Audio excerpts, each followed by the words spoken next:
بونجور، مرحبا بكم الناس الكل. نقدم لكم روحي ريان تخيرة، ingénieur recherche et développement et technical advisor chez la société Energica. ونقدم لكم زميل زادة مستر عبد الله الحناوي من la société Syncro. C'est un expert en énergie solaire. Donc اليوم السجن بتاعنا باش يكون concernant l'amélioration de fiabilité des systèmes photovoltaïques. Je vais une présentation. Je vais commencer par ma partie et Monsieur Abdallah va faire la deuxième partie. Donc, on va commencer.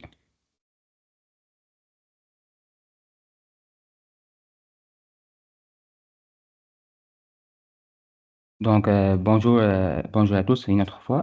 Merci d'être présent. Aujourd'hui, j'ai l'honneur de vous présenter le titre de notre webinaire, Amélioration de la fiabilité des systèmes PV. Notre présentation sera composée de 4 parties. Tout d'abord, on va partager avec vous quelques astuces pour les onduleurs synchro. Ensuite, on va discuter sur les rendements des onduleurs synchro en fonction de la température, tension DC et AC. Après, on va évoquer quelques notifications d'alarme et on va finir par la visualisation des données en temps réel, historique et rendement des onduleurs. Pour le bon fonctionnement des onduleurs synchro, il y a quelques exigences en relation de l'environnement de l'installation. Il faut que l'installation soit faite et même mise loin de tout ce qui est matériaux explosifs et inflammables. On doit éviter que l'onduleur soit exposé directement au rayonnement solaire. Aussi que le support qui porte l'onduleur doit supporter le charge et bien fixe. La température et l'humidité où l'onduleur est situé doit être dans les plages nominales de l'onduleur. Aussi, il faut que l'onduleur soit mis où l'indicateur LED est visible et c'est facile à l'utiliser. Et il faut éviter que l'onduleur soit mis dans une place où il y a des interférences de signal électrique et électronique. Concernant les indicateurs LED, il y a de nombreux types d'indicateurs.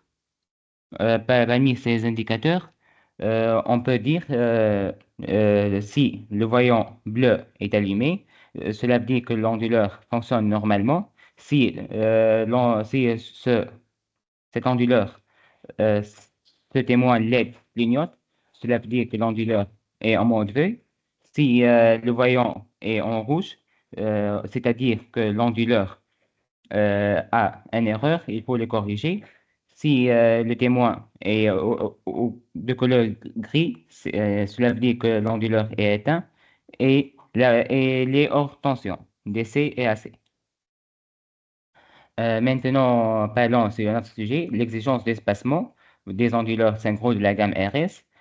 Il faut que l'onduleur mis dans une place où il y a suffisamment de l'espace pour une bonne aération et il doit être toujours loin des produits inflammables. Bien sûr, l'onduleur de préférence, il est mis dans une place où la température ne dépasse pas les 60 degrés, ce qui est très rare dans notre région. Et l'humidité ne doit pas dépasser les 95%, alors qu'en Tunisie, l'humidité maximum 60%. Euh, aussi, euh, Aussi, il faut respecter la distance minimale entre les onduleurs pour la bonne dissipation de chaleur. Dans le cas des onduleurs synchro de la gamme RS monophasée, c'est 300 mm. Bien sûr, il faut éviter que l'onduleur soit mis dans une place inclinée ou dans un mur incliné ou une position instable. Bien sûr, il faut laisser de l'espace toujours entre les onduleurs. Les mêmes exigences pour les onduleurs RS s'appliquent pour les onduleurs de la gamme RT. Juste, il faut mettre de l'espace entre les onduleurs de 600 mm et une distance minimum entre le plafond et l'onduleur 600 mm et une distance entre le sol et l'onduleur de 450 mm. Maintenant, parlons à un autre sujet. Si on va installer l'onduleur à l'extérieur, il faut respecter quelques exigences. Par exemple, il faut le protéger aussi avec un parasol supérieur. Pour que le parasol supérieur est efficace, il faut que le parasol doit être mis avec des matériaux qui supportent la pluie, le vent, la neige et aussi les produits doivent être résistants aux corrosions. Il faut mettre une bonne distance entre le parasol et l'onduleur pour une bonne dissipation de chaleur. Concernant le branchement de la partie d'essai, euh, avant de mettre en service l'onduleur, il faut dénuder les câbles d'essai avec une distance de 7 mm au moins. Il faut que le sectionneur doit en mode off et vérifier la polarisation des onduleurs, des câbles, ainsi que ils sont dans les plages de tension de fonctionnement. Après avoir discuté les bonnes astuces et pratiques de mise en service de l'onduleur, maintenant parlons de rendement de l'onduleur en fonction de la température. Les onduleurs synchro peuvent fonctionner normalement jusqu'à la température de 60 degrés. La température excessive peut affecter le rendement de l'onduleur. Donc, il faut éviter que l'onduleur soit mis dans une place très chaude.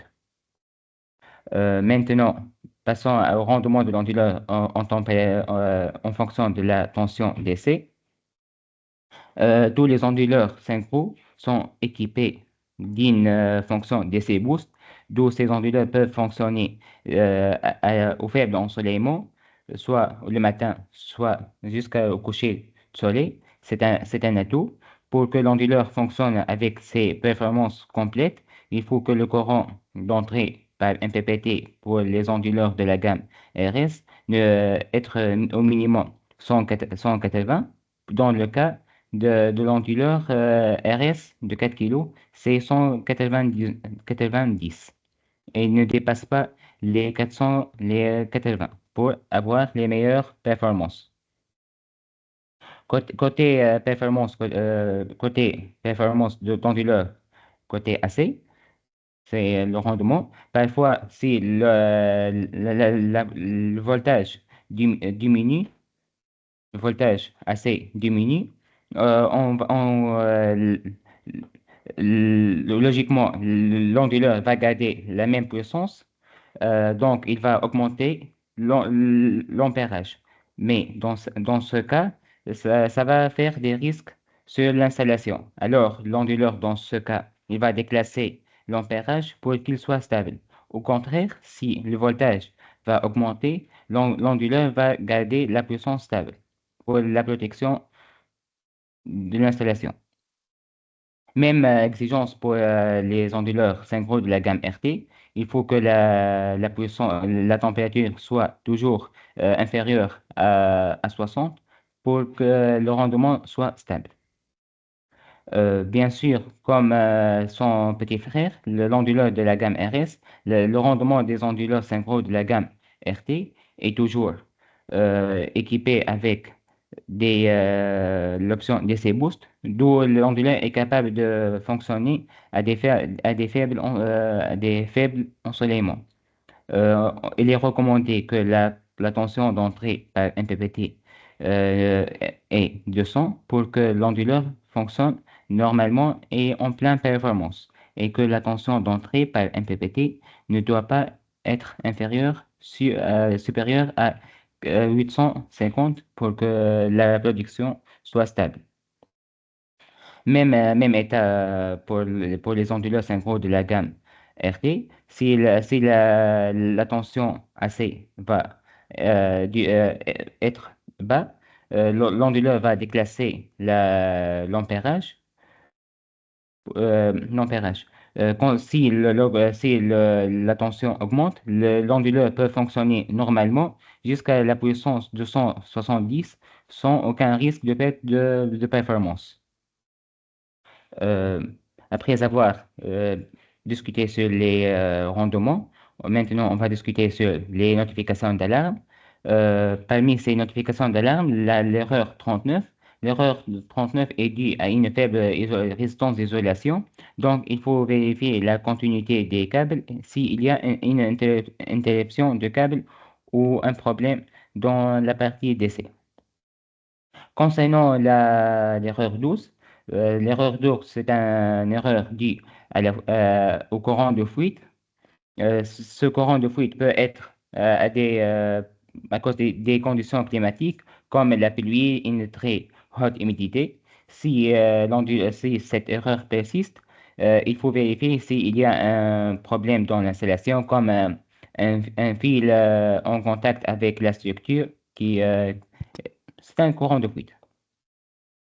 Après avoir discuté sur le rendement et les erreurs, maintenant on va discuter des points forts de la plateforme iSolar Cloud. La plateforme iSolar Cloud est capable d'enregistrer tous les performances d'onduleurs et ces données en temps réel. Même ce courbe montre la puissance DC et la puissance AC durant une semaine. La superposition des courbes, c'est un bon indice que le rendement de l'onduleur est haut. Il n'y a aucune intervention à faire. Parfois, on trouve une courbe anormale. Euh, donc, il faut faire une intervention. Euh, on peut prendre des valeurs on peut prendre une valeur de référence. Passons à la visualisation des données en temps réel. C'est côté, côté courant d'essai, tension d'essai. Bien sûr, la tension d'essai augmente au début de la journée.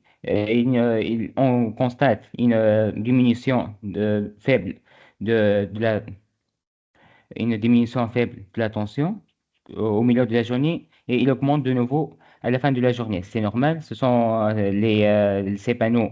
La température affecte légèrement les panneaux. On va finir par ce diapo. Donc, dans ce groupe, on constate la performance durant une journée, durant une journée des panneaux et son ampérage. On constate que l'ampérage augmente jusqu'à midi et diminue à la fin de la journée, ce qui est normal, et que notre installation fonctionne normalement. Si on constate un courbe anormal avec des oscillations ou quelque chose comme ça, il faut faire le suivi et faire les analyses. Merci pour votre attention. Merci beaucoup, Ryan. Est-ce qu'il y a des questions? Bonjour tout le monde.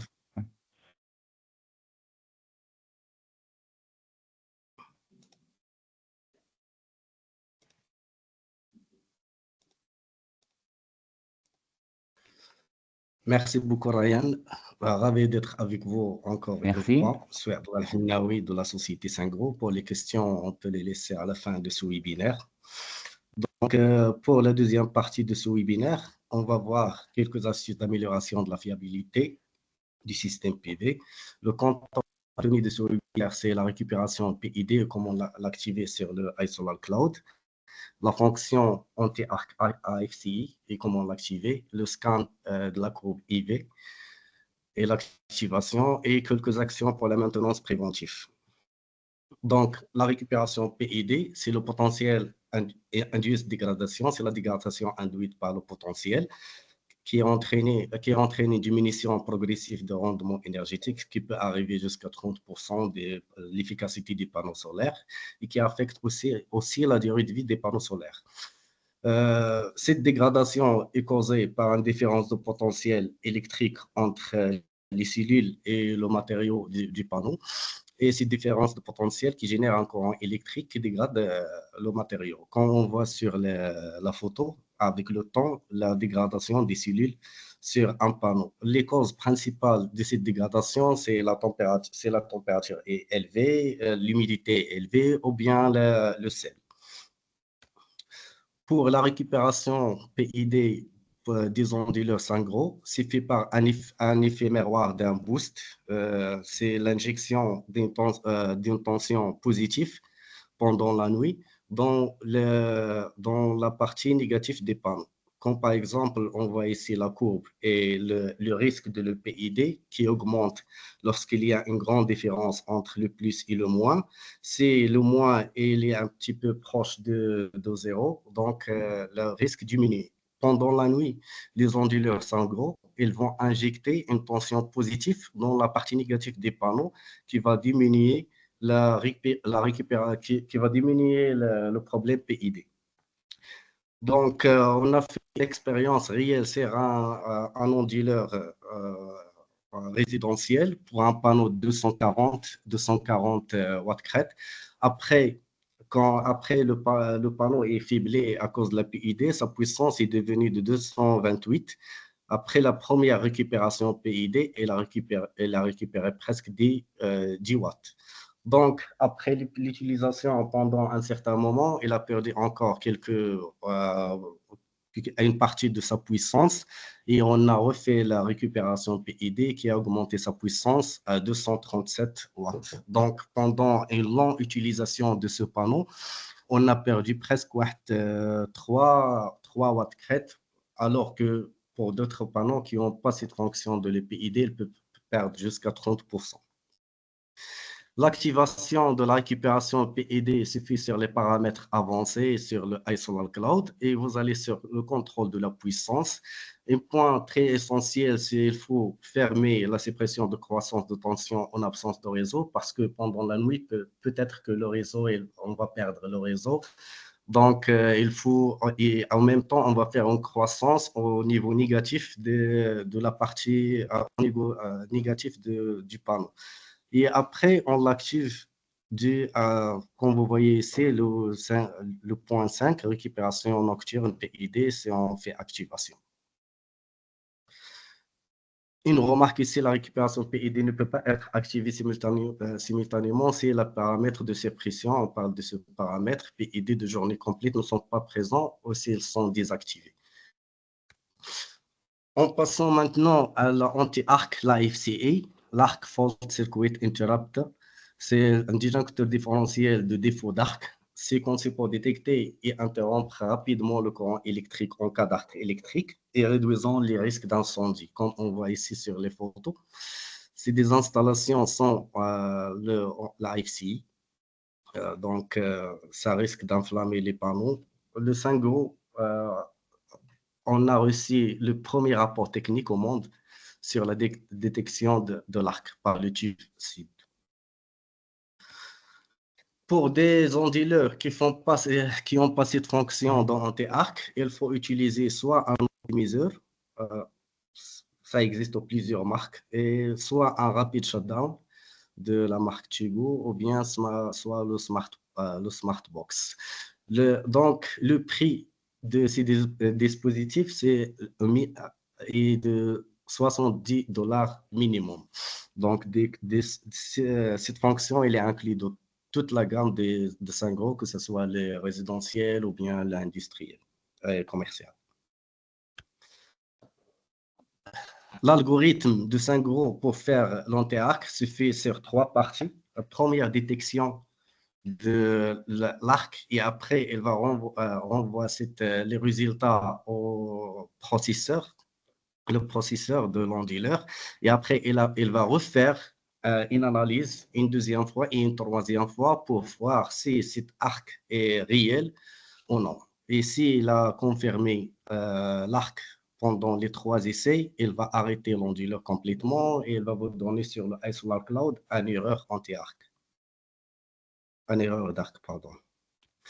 Pour l'activité L'activation de la fonction AFCI, c'est facile. Donc, on est toujours sur les paramètres avancés, contrôle de la puissance, et on va activer la détection de l'arc électrique. Et on va faire le autotest du détecteur d'arc électrique pour faire avec les analyses le diagnostic 3 fois. Et, et on active cette option pour effacer l'alarme du détecteur d'arc parce que c'est par exemple la première alarme, c'était pas réel à cause de l'arc.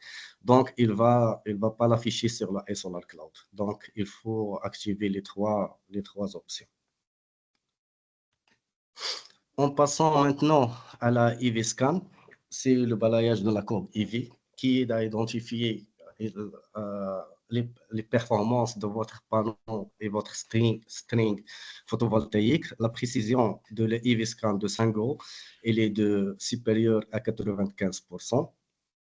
Cette fonction peut analyser jusqu'à 17 types d'erreurs et tout en fournissant un feedback en temps réel avec les données des fautes. On va voir quelques rapports de scan et on va voir l'essentiel du scan, c'est pour détecter le point de fonctionnement maximal du panneau pour assurer une bonne performance de votre installation.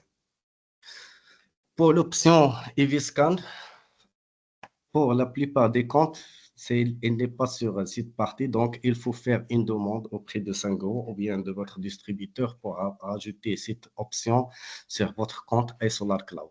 Après, vous pouvez faire le scan de toute l'installation ou bien le scan par on-dealer. Vous allez sélectionner l'on-dealer de votre installation et vous allez commencer le diagnostic.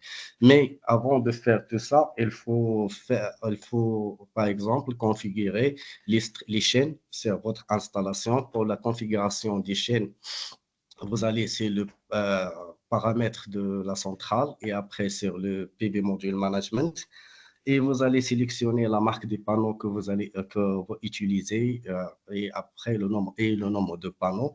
Si vous ne trouvez pas les panneaux de votre installation sur la liste, vous pouvez par exemple les rajouter.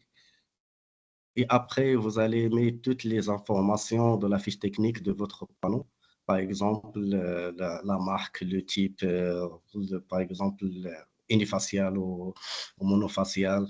Et, les pertes annuelles, la puissance maximale STC, le voltage VMPP, le voltage de circuit ouvert, le courant de corps-circuit et autres. Donc, le EV Scan, il est conditionnel, donc il faut faire le réglage de string par lot. Par exemple, si vous avez 2 MPPT par votre on-dealer, il faut mentionner que, par exemple, vous utilisez le premier string, deuxième string, ou bien le premier et le troisième, et le nombre de panneaux par string. Aussi, les radiations, il faut qu'elles soient supérieures à 500 watts par mètre carré pour avoir des bons résultats. Après le scan, vous allez avoir un rapport comme ce rapport. C'est par exemple, on a fait pour une installation avec 5 on-dealers. Pour chaque on-dealer, elle affiche avec une couleur différente.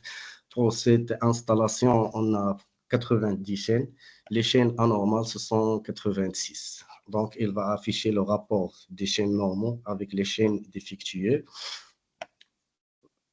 Et le pourcentage, c'est 95,56% des chaînes qui sont défectueuses. Il vous donne aussi un autre paragraphe pour chaque string, chaque chaîne, le VOC et le courant de court-circuit. Par exemple, pour cette chaîne, elle n'est pas branchée, donc elle a affiché 0. Ou bien il y a un problème au niveau de la chaîne, ou bien le fusible. Donc, si elle vous donne aussi des conseils de réparation, par exemple, pour cette chaîne, il a donné presque 4 conseils de réparation. Vérifier si la chaîne est encore circuit. Si la chaîne n'est pas encore circuit, vérifier si le fusible est endommagé. S'il est endommagé, il faut le remplacer. Et vérifier s'il n'y a pas d'ombrage. Et si toutes les conditions sont vérifiées, donc alors que ça peut être un problème au niveau de l'entrée de l'on-dealer. C'est pour ça qu'il faut contacter le service Synchro. Aussi, il va afficher la courbe IV pour chaque string. Par exemple, inverter 6, string 3, inverter 6, string 4. Et là, il va afficher la courbe IV avec la courbe de MPPT. Et à la fin, vous aurez par exemple les détails de données de performance. Les détails de données de performance, c'est par exemple sur le temps, dans le temps que vous avez fait le IV scan, il va afficher la puissance maximale et le VOC, le courant de corps-circuit, le VMPP et le EMPP et le facteur de performance. Et il va la comparer avec les conditions de STC des panneaux. Et après, il va afficher le pourcentage des pertes par rapport à cette installation. Passons maintenant à quelques actions de la maintenance préventive. Donc, on a vu ça, je pense, plusieurs fois. Avant, par exemple, de faire une maintenance préventive, il faut, par exemple, faire attention à cette note. Donc, utiliser des outils isolés, déconnecter le disjoncteur AC et DC et visualiser l'indicateur euh, de LED. Attendre des minutes, utiliser des gants, éviter de vous tenir directement devant l'onduleur pendant la maintenance, réparer et démarrer l'onduleur conformément aux mesures correctives et alarmes que vous avez sur l'onduleur et il est strictement interdit d'ouvrir l'onduleur, sauf si vous êtes certifié de Sangro. Aussi, on a mis quelques actions de la maintenance préventive. Donc, vérification de la température et la poussière de l'onduleur et nettoyer le boîtier de l'onduleur, c'est nécessaire chaque 6 mois. Vérifier si tous les câbles sont connectés en place. Vérifier si les câbles ne sont pas endommagés, en particulier la surface en contact avec le métal, chaque 6 mois et répéter chaque année. Le contrôle visuel pour tout dommage et déformation de l'onduleur chaque 6 mois. Vérifier tout bruit anormal pendant l'opération chaque 6 mois. Vérifier les paramètres d'opération chaque 6 mois. Assurez-vous que rien ne couvre la dissipation thermique de l'onduleur chaque 6 mois. Et la chose la plus essentielle, c'est pour à chaque fois quand vous allez, par exemple, visualiser votre installation sur le iSolar Cloud, il faut toujours vérifier s'il y a une nouvelle version de software et faire la mise à jour. Et merci pour votre attention.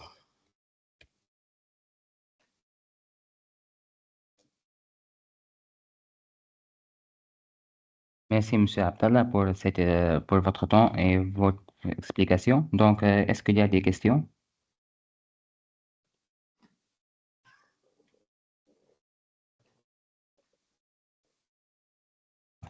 Si vous avez des questions, vous pouvez les écrire sur le chat et on va vous répondre. Sinon, vous pouvez lever la main. pour le-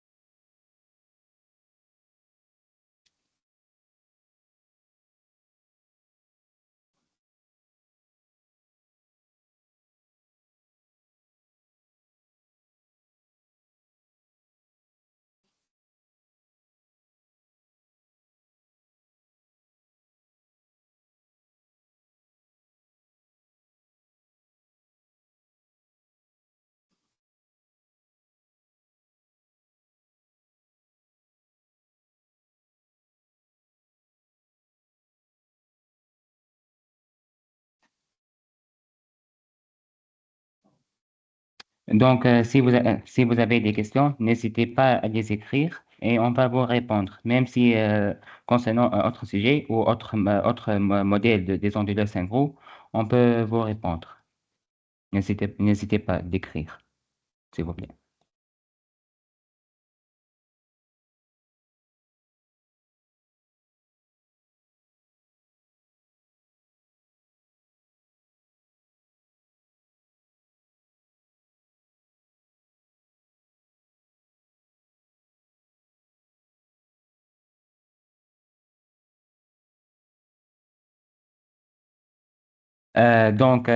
Merci pour votre attention, merci pour votre présence. Donc, nous sommes toujours là pour vous pour vos questions et vos demandes. Donc, on peut finir maintenant, je pense, si vous n'avez pas de Merci questions. beaucoup, Ryan. Merci beaucoup, Ryan. Merci tout le monde. Si vous avez des questions, vous pouvez aussi les envoyer soit par mail ou bien à Ryan. Et féliciter Ryan pour la certification Sango.